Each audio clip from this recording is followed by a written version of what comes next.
Pen drive ಹಂಚಿದವರ ಬಗ್ಗೆ ತನಿಖೆ ಮಾಡ್ತಿಲ್ಲ. ರೇವಣ್ಣರನ್ನ ಹಣಿಯಲು ಎಸ್ಐಟಿ ಬಳಸಿಕೊಳ್ತಿದ್ದಾರೆ. ಹಾಸನದಲ್ಲಿ ಜೆಡಿಎಸ್ ಜಿಲ್ಲಾಧ್ಯಕ್ಷ ಕೆಎಸ್ ಲಿಂಗೇಶ್ ಆರೋಪ.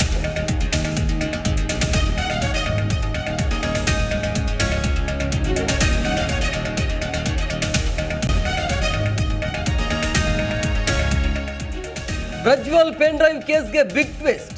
ಡಿಕೆಶಿ ಜೊತೆಗಿನ Devarajegowda audio release. Video release ಹಿಂದೆ ಡಿಕೆಶಿ ಸಿದ್ದು ಕೈವಾಡ ಎಂದ ವಕೀಲ.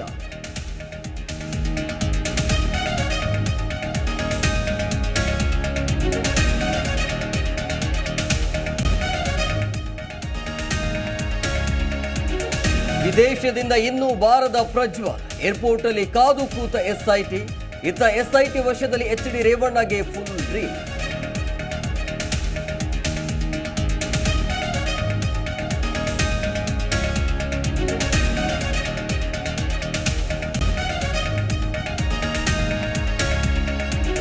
ಎರಡನೇ ಹಂತದ ಮತದಾನಕ್ಕೆ ಸಜ್ಜಾದ ಕರುನಾಡು.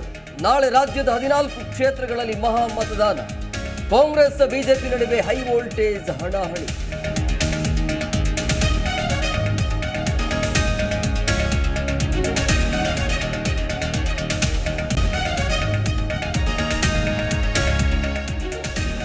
ರಾಜಧಾನಿಯಲ್ಲಿ ಗುಡುಗು ಸಹಿತ ವರುಣಾರ್ಭಟ.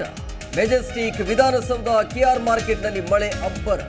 ನೆಲಮಂಗಲದಲ್ಲಿ ಮಳೆಗೆ ಧರೆಗುರುಳಿದ ಮರ.